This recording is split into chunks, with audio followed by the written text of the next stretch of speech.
आज इस दौर में विपक्ष भारत में पूरी तरह धाराशायी है और विपक्ष की जो शक्तियां हैं, जो परिवारवादी, जातिवादी, क्षेत्रवादी, जो भ्रष्ट ताकतें हैं, आज वो मोदी जी के खिलाफ एकजुट होने का प्रयास कर रही हैं। देश की जनता उनके सच को जानती है।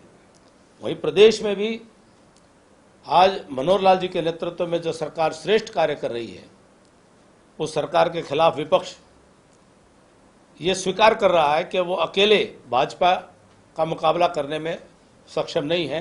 भाजपा के नेतृत्व के और वहीं भाजपा के कार्यकर्ताओं के संगठन का मुकाबला करने का उसके बलबूते की बात नहीं है। आज वो भी एकजुट होने की बातें करते हैं। अपने आप में स्पष्ट संकेत है कि उनको अपनी कमजोरियां दिखाई दे रही हैं और सब भ्रष्ट ताकतें मजबूर होकर के, इकट्ठा होकर के सामने आना चाहती है, परंतु जनता उनको आने वाले समय में माकूल जवाब दे करके फिर से केंद्र में भाजपा की सरकार मोदी जी के नेतृत्व में और हरियाणा प्रदेश में भी मोदी जी, मनोहर जी के नेतृत्व में फिर से सरकार बनेगी। मेरा विषय संपन्न करता हूं। आपके प्रश्नों का स्वागत है। कैप्टन साहब, एक लगातार जो विषय चल रहा है वो कर्ज को लेकर के है। पूर्व मुख्यमंत्री है, नेता प्रतिपक्ष, वो कर्ज को लेकर के सवाल उठाते हैं, मुख्यमंत्री जवाब देते हैं। आप खुद वित्त मंत्री रहे हैं, 5 साल तक आपने बजट पेश किया। आप क्या कहेंगे इस कर्ज की स्थिति को लेकर के? वो लगातार ये कहते हैं कि पूरा प्रदेश कर्ज में डुबो दिया, एक भी कोई यूनिवर्सिटी नहीं बनाई, एक भी कोई रेलवे लाइन इंच नहीं बढ़ाई, कोई सड़क नहीं बनाई, कोई मेडिकल कॉलेज नहीं बनाया। आपने 5 साल सरकार चलाई है, कैसे देखते हैं? मेरा निवेदन है सभी सुधी पत्रकार साथियों से, सभी समाचार पत्रों और चैनलों से कि विपक्ष के नेता आदतन झूठ बोलते हैं तो कृपया करके उनकी झूठ का पर्दाफाश करें।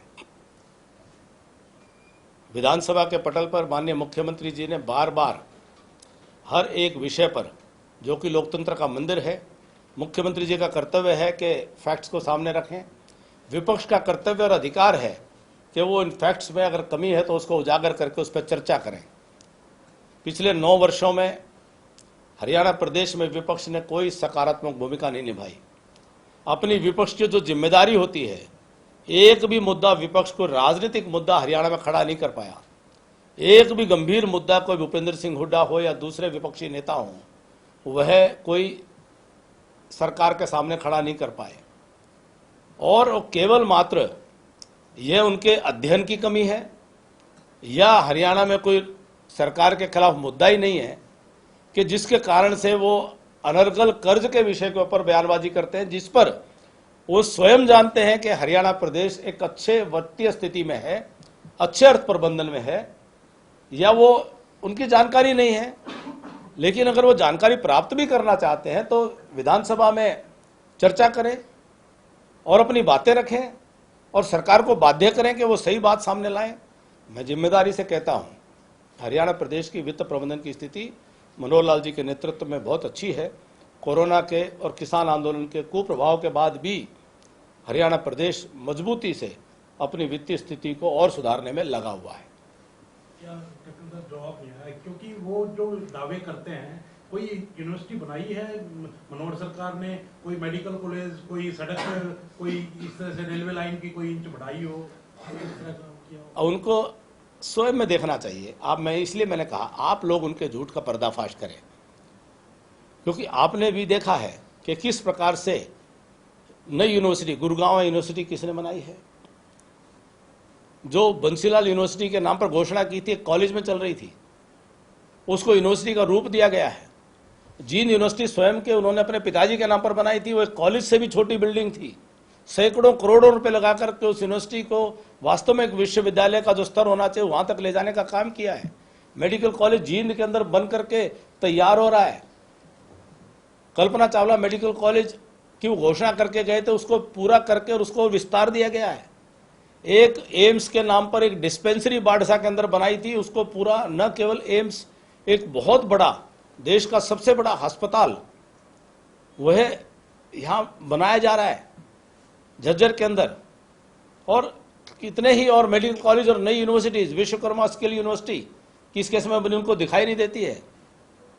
लुवास यूनिवर्सिटी उन्होंने एचयू के अंदर केवल घोषणा की थी, उसका नया कैंपस पूरा बना करके और उसको यूनिवर्सिटी को आगे बढ़ाया जा रहा है, उसके सेंटर्स बनाए जा रहे हैं।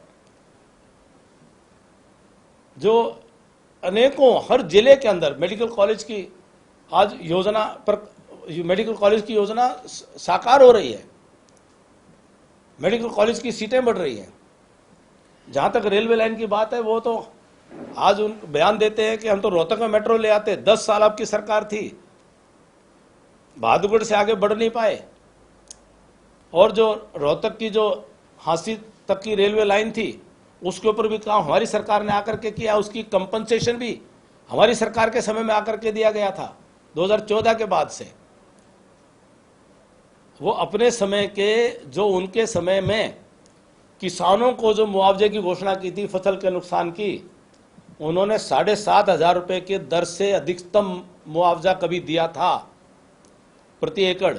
पूरे 10 साल के अंदर 900 करोड़ रुपए भी नहीं दिए थे। उनके समय का जो 10,000 रुपए की घोषणा थी, उसका मुआवजा भी 2014 के बाद मनोहर लाल जी की सरकार के समय में वो मुआवजा दिया गया था। लगभग 3,000 करोड़ से अधिक, 3 से 3,500 करोड़ रुपए का मुआवजा शुरुआती 2.5 साल के अंदर ही दे दिया गया था, 2.5-3 साल में ही। वो 10 साल में 900 करोड़ रुपए नहीं दे पाए थे। उनके समय का 2014 से पहले खिलाड़ियों को भी 2 साल से उनकी जो प्रोत्साहन राशि थी, इनाम राशि थी, वो नहीं मिली थी। आप सबको स्मरण होगा, चंडीगढ़ के अंदर ऑडिटोरियम में कार्यक्रम करके लगभग 90 करोड़ रुपए की राशि एक मुश्त, जो भूपेंद्र सिंह हुड्डा के 2014 के कार्यकाल से पहले की देय राशि थी, वो मनोहर लाल जी की सरकार ने वो खिलाड़ियों को भी राशि, इनाम राशि, प्रोत्साहन राशि, ये केवल बयान देते हैं। और आदतन, अब तो मुझे विश्वास हो गया, आदतन झूठ बोलते हैं। वो समझते हैं कि जनता को कुछ मालूम नहीं है या कोई उनकी बात का जवाब नहीं देगा, तो उनकी गलतफहमी है। जनता भी उनकी सच्चाई को जानती है, उनकी सच्चाई उजागर हो चुकी है। और सच्चाई यह है, 9 साल में एक भी मुद्दा उनके पास हरियाणा प्रदेश में सरकार के खिलाफ नहीं था। इसीलिए जो मुद्दा नहीं है, नॉन इश्यू को इश्यू बनाने की कोशिश करते हैं, जिसकी कोई रुचि जनता के अंदर नहीं होती है। पंजाब में उनकी सरकार रही, 45% GDP का वहां पर लोन है। सालों से पंजाब के कर्मचारियों को DA भी उनका नहीं बढ़ रहा था, उनको DA की किस्तें नहीं मिल रही थी, सैलरीज नहीं मिल रही थी। मनोहर लाल जी की सरकार आने के बाद एक विषय को सुधारते हुए हरियाणा को बहुत बेहतर वित्त प्रबंधन की स्थिति में ला करके खड़ा किया है। उनके गड्ढे भरने का काम किया गया है। सर, भूपेंद्र सिंह हुड्डा तो कहते हैं कि मुख्यमंत्री मनोहर लाल जी अब गांव में जाने लग गए। अब इनको 8.5-9 साल के बाद गांव याद आए हैं और अब प्रदेश में जा रही है भाजपा, इसलिए मुख्यमंत्री लोगों के बीच जा रहे हैं। और उनका ये भी कहना है सर कि पिछले जो तमाम आपने जिन परियोजनाओं की बात की, वो कोई नई प्रोजेक्ट, नई परियोजना तो शुरू की नहीं। हमारी जो परियोजना चली आ रही थी, जो हमने 10 साल में शुरू की थी, 9.5 साल में शुरू की थी, उन्हीं को सरकार ने पूरा किया। बाकी कोई नई प्रोजेक्ट, नई परियोजना नहीं। लेकिन खासतौर पर ये कहना है सर कि सरकार जा रही है, इसलिए मुख्यमंत्री अब लोगों के बीच जा रहे हैं। मैंने कितनी बातें गिनाई कि आयुर्वेदिक यूनिवर्सिटी बनाई, उनको दिखाई नहीं देती है। विश्वकर्मा स्किल यूनिवर्सिटी उनको दिखाई नहीं देती है। उनको मेडिकल कॉलेजेस बन रहे दिखाई नहीं देते, इसलिए नहीं दिखाई देते, वो हरियाणा में घूमते ही नहीं है। वो दिल्ली बैठ करके अपने कांग्रेसी राष्ट्रीय नेतृत्व के सेवा में लगे रहते हैं। वो किलोई में ही 5 साल के बाद अब जा रहे हैं। अपनी विधानसभा में ही उनका कितनी बार जाना होता। आज तो सब कुछ सोशल मीडिया पे सबकी एक्टिविटी का सब रिकॉर्ड है। वहीं पर भी अगर वो बता दें ईमानदारी से कि वो कितने गांव के अंदर पिछले 5 साल में, 4 साल में गए हैं। मनोहर लाल जी 24 घंटे लोगों के बीच में रहने वाले हैं।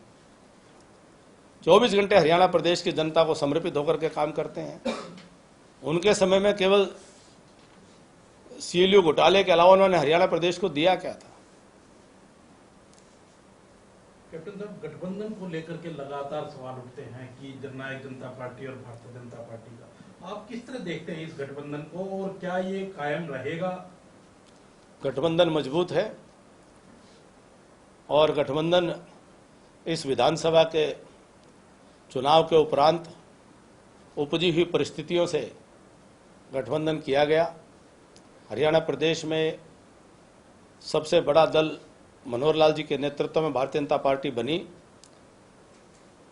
पार्टी के नाते से और नेता के नाते से दायित्व बनता था कि हरियाणा की जनता को एक स्थायी 5 साल की सरकार मिले।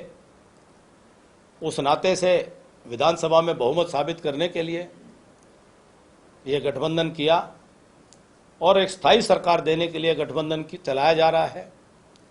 और सरकार मनोहर लाल जी के नेतृत्व में अच्छा काम कर रही है और ये पूरा अपना कार्यकाल मजबूती से ये गठबंधन पूरा करेगा। आगे ये गठबंधन रहना चाहिए। जिस तरह से वीरेंद्र सिंह भी लगातार सवाल उठाते रहे हैं कि बीजेपी अब सक्षम है चुनाव लड़ने में अकेले। और मेरा इसमें ये एडिशनल है कि मजबूरी का गठबंधन आप इसको कहेंगे क्या?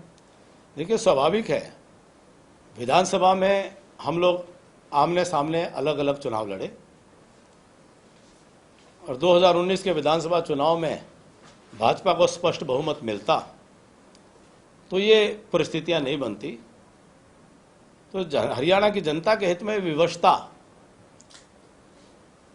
में इस गठबंधन को करना पड़ा और ये कार्यकाल में हमारी एक सीट बढ़ी जरूर है, 41 हो गए हैं, लेकिन वस्तुस्थिति यही है, यथार्थ के धरातल पर खड़े होकर के हमें स्वीकार करना है कि गठबंधन सहयोगी के साथ ही बहुमत के साथ सरकार को चलाना है और अच्छी सरकार चले, इसका अच्छा प्रयास माननीय मनोहर लाल जी कर रहे हैं। 2024 के अंदर क्या गठबंधन में ही चुनाव लड़ा जाएगा? लोकसभा के, विधानसभा की क्या कुछ रणनीति है? बहुमत जाना चाहिए तो उसके बाद गठबंधन रहेगा या भाजपा अगले सरकार बनाएगी? 2024 में हम होंगे, कौन नहीं होंगे, क्या होगा, अभी भविष्यवाणी करने की क्या जरूरत है। ओम प्रकाश चौटाला कह रहे हैं कि 2024 में हमारा गठबंधन किसी से भी हो सकता है, तो किस तरह से देखते हैं उनके बयान को? तो पहले यही इंडियन नेशनल लोकदल थी जो नेता कहते थे कि ओम प्रकाश चौटाला को जेल पहुंचाने में भूपेंद्र सिंह हुड्डा का हाथ है और किसी से भी गठबंधन हम कर सकते हैं, कांग्रेस के साथ नहीं जा सकते। अब वो कह रहे हैं कि हमारा डीएनए कांग्रेस से मिलता है लेकिन बीजेपी से नहीं मिलता। ये चौधरी ओम प्रकाश चौटाला जी हरियाणा प्रदेश की राजनीति के सबसे वरिष्ठतम वयोवृद्ध नेता हैं और हरियाणा की राजनीति को उन्होंने बड़ी नज़दीकी से न केवल देखा है बल्कि उसको जिया है और मैं समझता हूं कि उनके किसी भी बात को हल्के में लेने का कोई कारण नहीं है। वो अपने अनुभव के आधार पर इस बात को स्पष्ट कर रहे हैं कि आज भाजपा का मुकाबला करना किसी एक दल के बलबूते की बात नहीं है। मोदी जी के चमत्कारिक नेतृत्व का और भाजपा के मजबूत संगठन का और प्रदेश की और देश की जनता के आशीर्वाद के कारण से आज संभव नहीं होगा कि कोई एक दल स्पष्ट बहुमत की कोई भाजपा का मुकाबला कर पाए। इस नाते से चौधरी ओम प्रकाश चौटाला जी ने हरियाणा में घूम भी रहे हैं, घूम करके ये अनुभव भी कर लिया, आभास उनको हो गया है कि अकेले ना तो कांग्रेस के बस की बात है, ना इनेलो के बस की बात है, ना किसी और दल के बस की बात है। इसलिए ये सारे अब जिस प्रकार से मोदी जी ने देश की जनता को आह्वान किया है कि अब अतीत की गुलामी की संस्कृति को छोड़ दो, परिवारवाद की गुलामी की बेड़ियों को तोड़ दो, अब नई पीढ़ी अपने हाथ से अपनी किस्मत का फैसला करे। अब नई पीढ़ी किसी परिवार, किसी एक जात बिरादरी की, किसी एक वर्ग की, किसी एक क्षेत्रवाद की राजनीति की गुलामी नहीं करेगी। नई पीढ़ी अब स्वतंत्र होकर के स्वाभिमान के साथ में वह अपने भारत और अपने प्रदेश की किस्मत का फैसला लिखने का काम करेगी। इसलिए ये डर करके सारा भ्रष्ट और परिवारवादी तंत्र जो है वो इकट्ठा होने की बातें कर रहा है।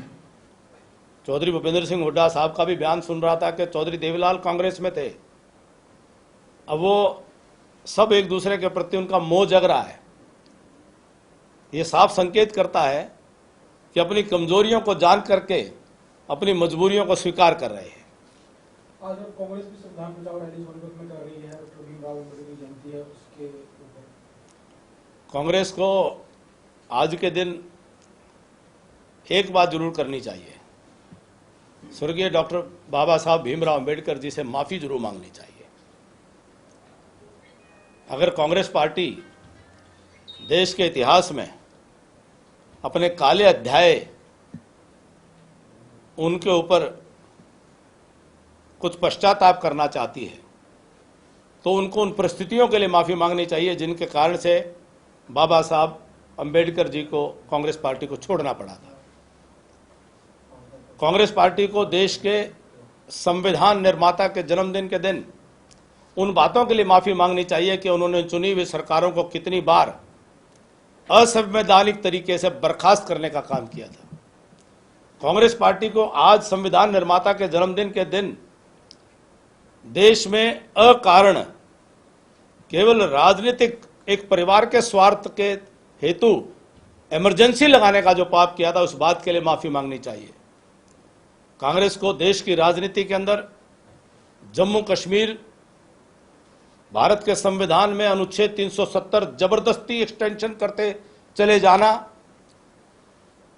और लाखों कश्मीरी पंडितों को एक जीनोसाइड का शिकार होकर के, नरसंहार का शिकार होकर के पलायन करने को विवश हो जाना, उन परिस्थितियों के निर्माण के लिए माफी मांगनी चाहिए कि संविधान का अनुच्छेद 370 पहले क्यों नहीं समाप्त किया। कांग्रेस को देश में नक्सलवाद, आतंकवाद को जिस प्रकार से कांग्रेस अपनी राजनीति के कारण से बढ़ावा दिया, उस बात के लिए माफी मांगनी चाहिए।